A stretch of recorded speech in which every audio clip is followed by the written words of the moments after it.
స్థానిక కొబ్బరి తోటలో నా క్లయింట్ అయిన శ్రీపతి వెంకటాచలం గారి ఇల్లు కూల్చేయడం గురించి ఈరోజు నేను మీడియా ముందు మాట్లాడుతున్నాను. ఎందుకంటే వెంకటాచలం గారి మీద కొండపల్లి వాళ్ళు OS 409/2025 దావా దాఖలు చేశారు. దాంట్లో మున్సిపల్ కమిషనర్ గారు కూడా రెండో ప్రతివాదిగా చూపించారు. ఆ కేసులో 6/10/2025 మున్సిపల్ కమిషనర్ గారు ఎక్స్పార్టీ అయ్యారు.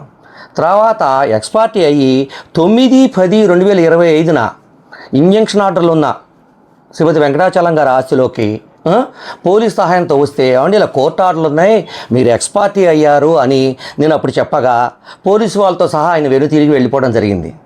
తర్వాత ఆయన ఎక్స్పార్టీ సెట్ సైడ్ వేసుకుని అదే కేసులో ఆయన ఐఏలో కౌంటరు స్టేట్మెంటు దాఖలు చేయడం జరిగింది. ఆయన ఏం చేశారంటే ఆయన దాఖలు చేసిన కౌంటర్లో కానీ స్టేట్మెంట్లో కానీ ఈ కేసు గురించి ప్రీవియస్గా కొండపల్లి వాళ్ళు దాఖలు చేసిన 342/84 అనే దావా గురించి నాకేం తెలియదు, ఈ కేసుల గురించి నాకు నాలెడ్జ్ లేదు అని కౌంటర్ దాఖలు చేయడం జరిగింది. ఎప్పుడు ఈ కౌంటర్ దాఖలు చేసింది ఈయన 6/11/2025 6/11/25 statement counter along with ex parte set side పిటిషన్తో పాటు దాఖలు చేయడం జరిగింది. అదే మున్సిపల్ కమిషనర్ గారు ఎవరైతే ఉన్నారో ఆయన దీంట్లో అఫిడవిట్లో రాయటం కూడా అయింది. CHVVS బాపిరాజు గారు. అదే ఈ మున్సిపల్ కమిషనర్ గారు కొండపల్లి రామ్ బాలాజీ అని ఆయన WP 3228/2024 అని రిట్ పిటిషన్ దాఖలు చేయడం జరిగింది. స్టేట్ ఆఫ్ ఆంధ్రప్రదేశ్ని డిస్ట్రిక్ట్ కలెక్టర్ని పార్టీగా చూపుతూ, అలాగే మున్సిపల్ కమిషనర్ గారిని, తోట నరేంద్రబాబు గారిని, vice chairman municipality urban development authority వాళ్ళని చూపుతూ వాళ్ళకి తోట నరేంద్ర గారికి పర్మిషన్ ఇవ్వద్దు, వాటి గురించి ఇల్లీగల్గా ఇస్తున్నారని చెప్పి దాని మీద రిట్ దాఖలు చేయడం జరిగింది. దాంట్లో మున్సిపల్ కమిషనర్ గారు కౌంటర్ దాఖలు చేశారు, డీటెయిల్ కౌంటరు. దీంట్లో చెప్పిన కొండపల్లి వాళ్ళు 1984లో దాఖలు చేసిన 342/84లో కానీ తర్వాత అది ఓడిపోయారు, వాళ్ళు పొజిషన్ ఎస్టాబ్లిష్ అవ్వలేదని, తర్వాత దాని మీద అప్పీల్కి వెళ్ళారు, అప్పీల్ డిస్మిస్ అయిందని, సబ్సిక్వెంట్గా డిక్లరేషను రికవరీ ఆఫ్ పొజిషన్ వేశారు, అవి 3 సార్లు డిస్మిస్ అయినాయని, ఎటువంటి ఆధారము లేకుండా మేము ఇవ్వట్లేదని, అన్ని అప్రూవల్స్ ఉన్నాయని, నరేంద్ర గారికి ప్లాన్ అప్రూవల్ చేయడానికి ఎటువంటి అభ్యంతరం లేదని ఆయన డీటెయిల్గా కౌంటర్ దాఖలు చేయడం జరిగింది. పైగా ఈ కోర్టులో దాఖలు చేసిన మున్సిపల్ చూడండి, మున్సిపల్ గారు సొంతగా ఆయన అఫిడవిట్లు ఇవన్నీ కూడా డీటెయిల్గా ఆయన చేసిన హైకోర్టులో దాఖలు చేసిన కౌంటర్కి మచిలీపట్నం OS 409/25లో దాఖలు చేసిన కౌంటర్కి కాంట్రాగా ఆయనే దాఖలు చేస్తున్నారు. చేసుకుని ఈయన పార్టీగా వ్యవహరిస్తూ ఈ కేసులో OS 409/25లో స్టేటస్కో వెకేట్ అయిపోగానే కోర్టు వారికి తెలియపరచకుండా కోర్టులో ఈ దావాలో పార్టీగా ఉండి ఎటువంటి కోర్టు ఆర్డర్స్ లేకుండా అన్యాక్రాంతంగా పోలీస్ వారి సపోర్టుతో వచ్చి నా క్లయింట్ యొక్క ఆస్తిని డిమాలిష్ చేశారు. చూడండి, ఇలాగే అందుకనే సుప్రీంకోర్టు వారు గైడ్లైన్స్ ఇవ్వటం కూడా జరిగింది. 2024 ఎండింగ్లో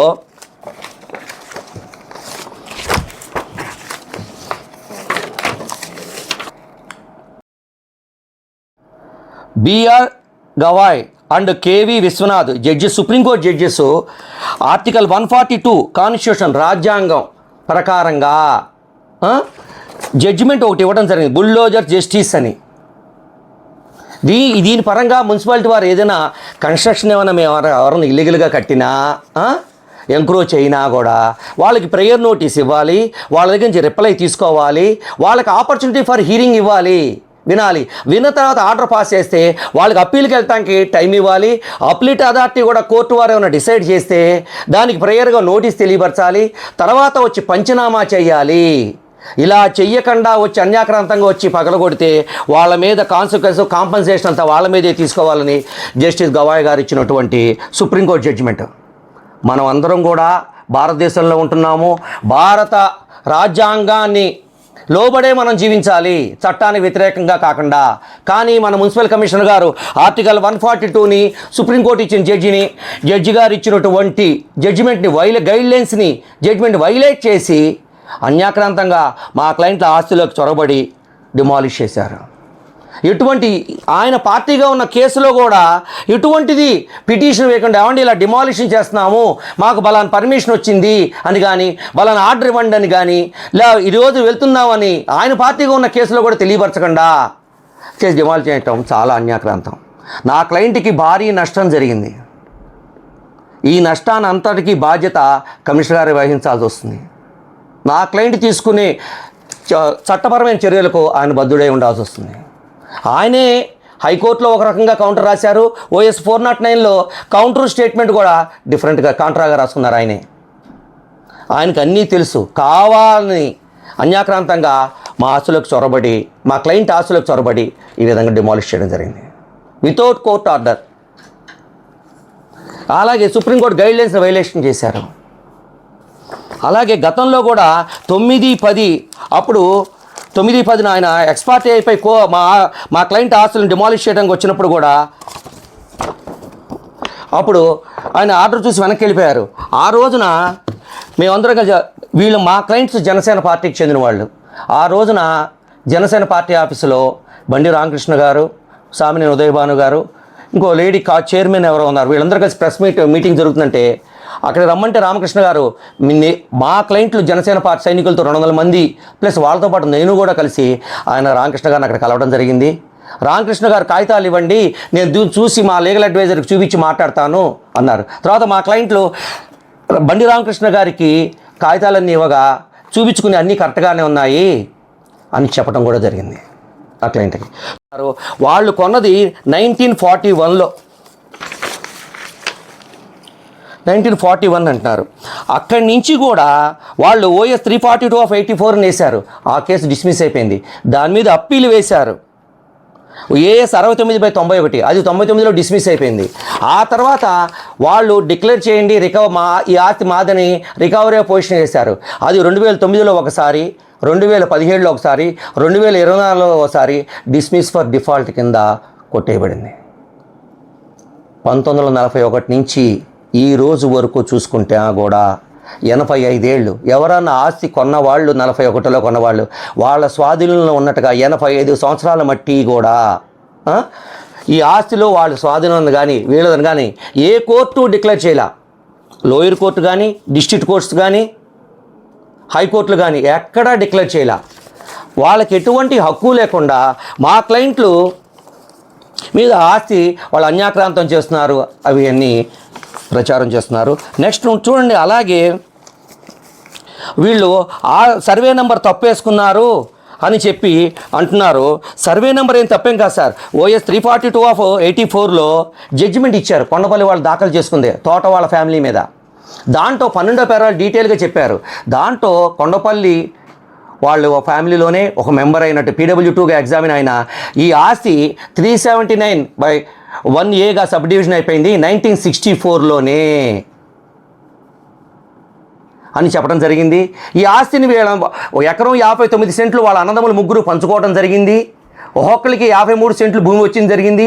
ఈ దావా వేయటంగా ముందే ఈ దావాలో సాక్షిగా చూపబడిన PW2 నేను ఈ దావా వేయటంగా పూర్వమే నా ఆస్తిని అమ్ముకోవటం కూడా జరిగింది అని కూడా రాశారు. ఈ ఆస్తి మా స్వాధీనంలో లేదని కూడా రాయటం జరిగింది జడ్జిమెంట్లో వాళ్ళ సాక్ష్యాల్లో.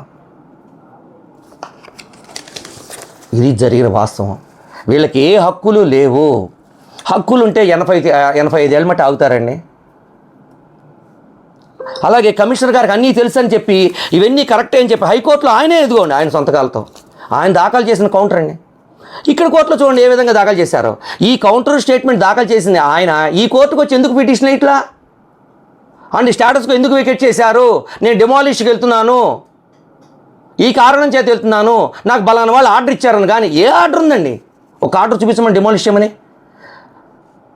సుప్రీంకోర్టు గైడ్లైన్స్ని పాటించలేదు అని చెప్పాడా? ఎందుకు పాటించలేదండి ఆయన కమిషనర్ గారు? కాబట్టి ఆయన డిమాలిష్ చేసింది చట్టపరకంగా వ్యతిరేకం, రాజ్యాంగబద్ధానికి వ్యతిరేకం. కాబట్టి ఆయన చెల్లింది. దీనికంతటికీ కాంపన్సేషన్ బాధ్యత ఆయనే వహించాలి.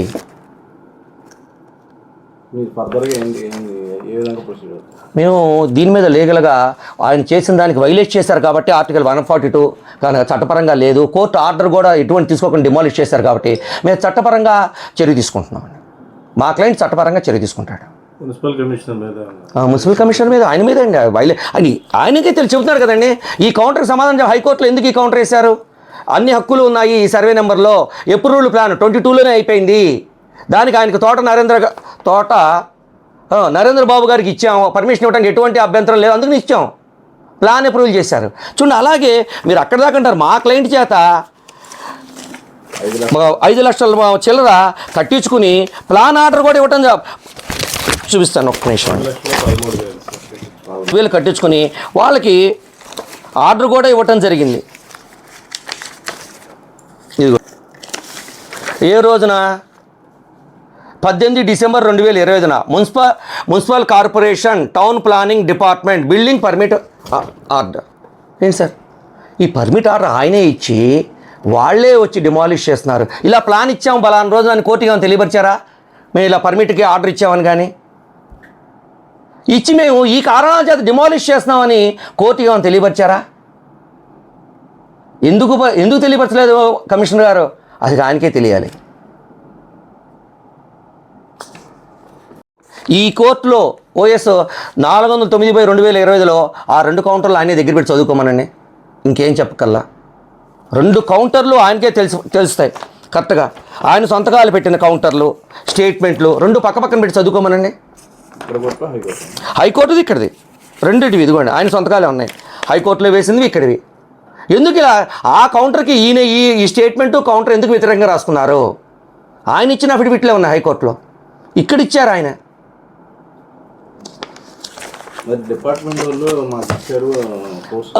డిపార్ట్మెంట్ గారికి ఏ కోర్టు ఆర్డర్ ఇచ్చిందని ఇచ్చారో చూపించమనండి. రేపు కోర్టుకి పిటిషన్ వేస్తాను సార్, అది ప్రొడ్యూస్ చేయాలి అన్నీ.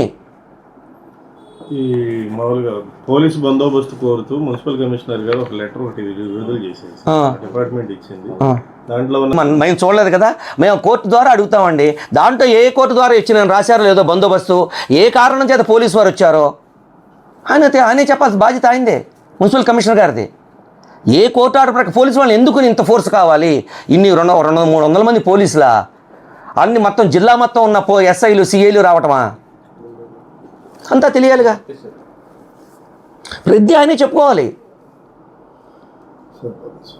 ఎప్పుడంటే 13/11/2024 రిట్ పిటిషన్ 295/2022 24 డిసైడ్ అయింది. Justice Gavai sir, justice BR GAVAI Gavai and KV Viswanathan.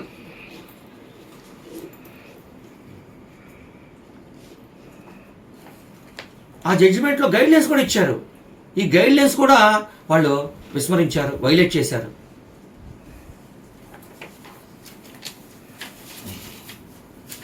ఇక్కడ ఏంటన్నారు కౌంటర్,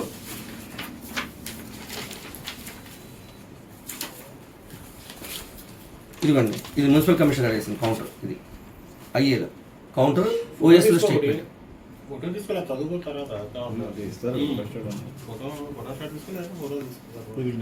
దాంట్లో జూనియర్ సివిల్ జడ్జి కోర్టులో OS 409లో దీంట్లో 2 ఆయనే సంతకాలు ఉన్నాయి చూడండి మరి.